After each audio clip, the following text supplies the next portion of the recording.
मित्रों, एक बार देवी सरस्वती ब्रह्मदेव के पास आकर उनसे पूछने लगती है, हे स्वामी, आपने सृष्टि की रचना की है। आपने अपने मन से तथा शरीर के पृथक पृथक अंगों से अनेक ऋषि मुनियों को प्रकट किया है तथा अनेक सुंदर सुंदर अप्सराओं, गंधर्व तथा देवताओं को भी प्रकट किया है। आपने ही स्त्रियों को सौंदर्य और चंचलता प्रदान की है। किंतु हे प्रभु, स्त्रियों में ही गर्भ की उत्पत्ति क्यों होती है? संसार में केवल स्त्रियां ही गर्भ धारण क्यों करती है? इसके पीछे क्या कारण है? यह कष्ट केवल स्त्रियों को ही क्यों सहन करना पड़ता है? तब ब्रह्मा जी मुस्कुराते हुए कहते हैं, हे देवी, आज आपने उचित ही प्रश्न किया है और यह बात सत्य है कि संसार में सभी रोगों और कष्टों से बढ़कर गर्भ धारण का कष्ट होता है। गर्भ धारण करने में स्त्रियों को अत्यधिक पीड़ा होती है। इस विषय में मैं आपको एक प्राचीन रहस्य सुनाता हूं। आप ध्यान से पूरा सुनिए। जो स्त्री इस कथा का श्रवण करती है उसे अत्यंत गुणवान तथा रूपवान पुत्र की प्राप्ति होती है। देवी सरस्वती कहती है, हे प्रभु, मैं इस कथा को ध्यानपूर्वक सुनूंगी। कृपया आप इस कथा को मुझसे कहिए। फिर ब्रह्मा जी कहते हैं, हे देवी, पुलस्त्य का जन्म मेरे कान से हुआ था। पुलस्त्य मेरे मानस पुत्रों में से एक है। मैंने उसे अनेक प्रकार की विद्या प्रदान की तथा उसके प्रकट होने का उद्देश्य उसे समझाया। फिर मैंने उसे संसार के कल्याण के लिए तपस्या करने का उत्तम कार्य सौंप दिया। मेरी ही आज्ञा से सत्य युग में महर्षि पुलस्त्य सुमेरु पर्वत के उच्च बिंदु पर तपस्या करने के लिए चला गया। वहां पर आश्रम का निर्माण करके पुलस्त्य घोर तपस्या करने लगे। उसी समय अनेक गंधर्व, देवता, दानव तथा अप्सराएं उस स्थान पर विचरण करने के लिए आया करते थे। उन सभी की दृष्टि पुलस्त्य पर पड़ी तो वे सभी उनकी तपस्या भंग करने की चेष्टा करने लगे। उन्होंने पुलस्त्य की तपस्या में अनेक बार विघ्न उत्पन्न करने का प्रयास किया। खेल खेल में अप्सराएं पुलस्त्य के तप को भंग करने का प्रयास करने लगी। उनकी तपस्या में बाधा निर्माण करने लगी। तभी पुलस्त्य ने क्रोध में आकर वहां पर उपस्थित सभी अप्सराओं और गंधर्व को यह चेतावनी दे दी कि आज के बाद जो भी प्राणी उनके सामने आएगा और उनकी तपस्या में विघ्न डालेगा वह गर्भ धारण करेगा। पुलस्त्य की ऐसी कठोर वाणी सुनकर समस्त अप्सराएं, गंधर्व आदि भयभीत हो गए और वहां से डरकर दूर भाग गए। उसी समय में पर्वत की कंदर में ऋषि तृण बिंदु की कन्या हरभुवा अपने माता पिता के साथ निवास करती थी। वह महर्षि पुलस्त्य के कहे गए वचन को नहीं जानती थी।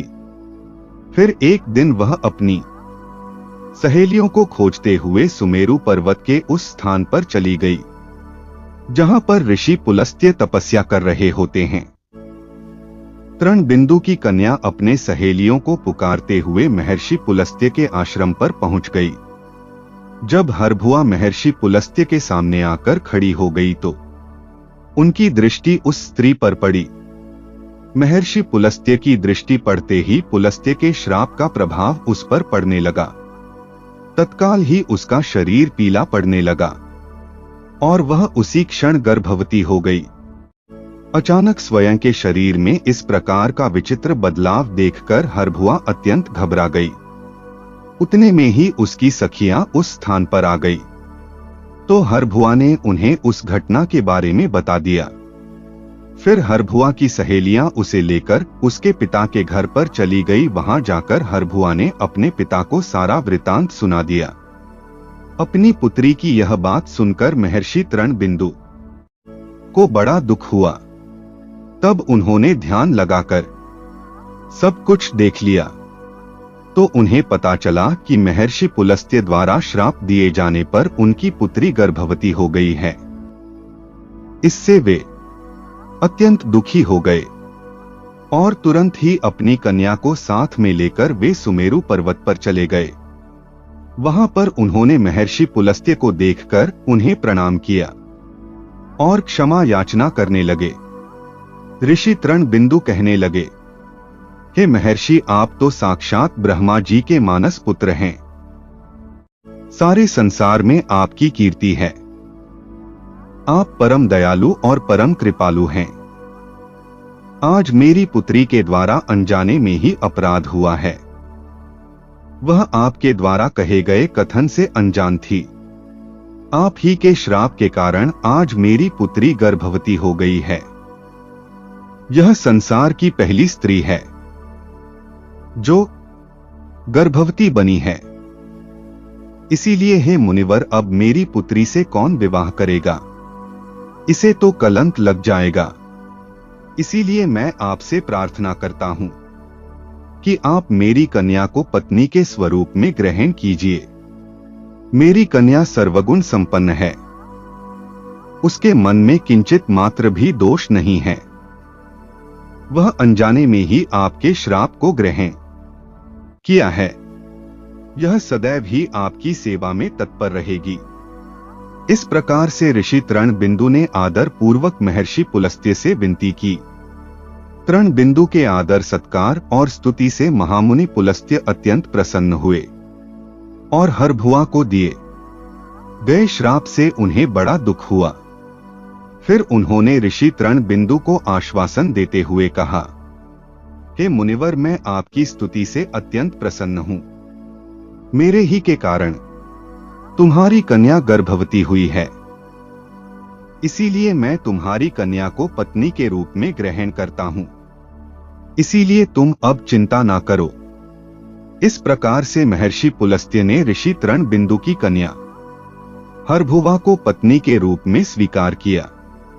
तृणबिंदु की कन्या हरभुआ महर्षि पुलस्त्य के साथ उनके आश्रम पर ही रहने लगी और दिन रात सच्चे हृदय से उनकी सेवा करने लगी। महर्षि पुलस्त्य भी देवी हरभुआ की निस्वार्थ सेवा, पतिव्रता, धर्म और भक्ति से अत्यंत प्रसन्न हुए और उनसे कहा, हे देवी, मैं तुम्हारी सेवा और भक्ति से अत्यंत प्रसन्न हूं। इसीलिए मैं तुम्हें मेरे ही समान पुत्र की प्राप्ति होने का वरदान देता हूं। जिस समय तुम मेरे सामने आई थी उस समय मैं वेदों का पाठ कर रहा था और तुमने वेदों का श्रवण भी किया है। इसीलिए तुम्हारा पुत्र चारों वेदों में पारंगत होगा और समस्त संसार को वेदों का ज्ञान प्रदान करेगा। तुम्हारा यह पुत्र सारे संसार में विश्रवा के नाम से प्रसिद्ध होगा। फिर कुछ समय के उपरांत देवी हरिभुआ ने एक अत्यंत गुणवान पुत्र को जन्म दिया। महर्षि पुलस्त्य के कथन अनुसार उस पुत्र का नाम विश्रवा रखा गया। विश्रवा अपने पिता महर्षि पुलस्त्य के समान ही विद्वान, सत्यवादी और धर्म का पालन करने वाले थे। उनकी ख्याति संपूर्ण विश्व में हुई। उनकी कीर्ति और महानता को देखते हुए महर्षि भारद्वाज ने अपनी पुत्री इड़विड़ा का विवाह उनके साथ कर दिया। फिर मुनि विश्रवा की पत्नी इड़विड़ा के गर्भ से एक पुत्र का जन्म हुआ जो कुबेर के नाम से जाने जाते हैं। कुबेर जी ने ब्रह्मा जी को प्रसन्न करने के लिए कठोर तपस्या की। फिर कुबेर की तपस्या से प्रसन्न होकर ब्रह्मदेव ने उन्हें वरदान दिया और उन्हें उत्तर दिशा का स्वामी तथा धना अध्यक्ष बना दिया। इसके साथ ही मन की गति से चलने वाला पुष्पक विमान कुबेर को भेंट दिया। कुबेर जी धन के स्वामी हैं। गंधमादन पर्वत पर स्थित संपत्ति का चौथा भाग कुबेर जी के ही नियंत्रण में है। कुबेर जी ने उस धन का 1.25 भाग मनुष्यों को प्रदान किया। महर्षि विश्रवा की दूसरी पत्नी का नाम कैकसी था। एक बार भगवान शिव ने माता पार्वती के लिए अत्यंत सुंदर महल का निर्माण करवाया था, जिसे लंका नाम दिया गया। उस लंका के गृह प्रवेश के समय भगवान शिव ने ऋषि विश्रवा को भी निमंत्रण दिया हुआ था। ऋषि विश्रवा अपनी पत्नी को लेकर लंका के गृह प्रवेश में गए थे। जब भगवान शिव ने ऋषि विश्रवा को दान मांगने के लिए कहा तब विश्रवा की दुष्ट पत्नी कैकसी ने छल से उन्हें लंका मांगने के लिए विवश कर दिया। और भगवान शिव तो भोलेनाथ है, उन्होंने विश्रवा को लंका दान में दे दी, जिससे माता पार्वती को अत्यंत क्रोध आ गया और उन्होंने कैकसी को श्राप देते हुए कहा, आज तुमने मेरे पति से जिस सोने की लंका को मांगा है, एक दिन वही तुम्हारी इस सोने की लंका को जलाकर भस्म कर डालेंगे। जिसके बाद विश्रवा जी ने भगवान शिव द्वारा प्रदान की गई सोने की लंका को अपने पुत्र कुबेर को प्रदान की, किंतु बाद में कैकसी के पुत्र रावण ने कुबेर से वह लंका छीन ली। लेकिन त्रेता युग में भगवान शिव के अवतार हनुमान जी ने उस सोने की लंका को जलाकर भस्म कर डाला। ब्रह्मदेव कहने लगे, हे देवी, इस प्रकार से महर्षि पुलस्त्य के श्राप के कारण संसार की स्त्रियां गर्भवती होती है। मैंने संसार की समस्त स्त्रियों को पुरुषों से भी अधिक सहनशील बनाया है। उनमें हर दुख को सहन करने की क्षमता पुरुषों से अधिक है। इसीलिए स्त्री की रचना करने में मुझे सबसे अधिक समय लगा। गर्भ धारण करना यह स्त्रियों के लिए श्राप रूपी वरदान ही है। मैंने स्त्रियों के अंदर ममता और प्रेम का भाव डाल दिया, जिससे स्त्रियां अपने बालक का लालन पालन कर सके। इस संसार में स्त्रियों की तुलना किसी से नहीं की जा सकती। स्त्रियां ही इस संसार की आधार है। इसीलिए इस संसार की सर्वश्रेष्ठ रचना स्त्री को ही कहा गया है। मित्रों, यदि जानकारी अच्छी लगी हो तो लाइक करें, कमेंट करें और चैनल को सब्सक्राइब करना ना भूलें। जय श्री राम। हर हर महादेव।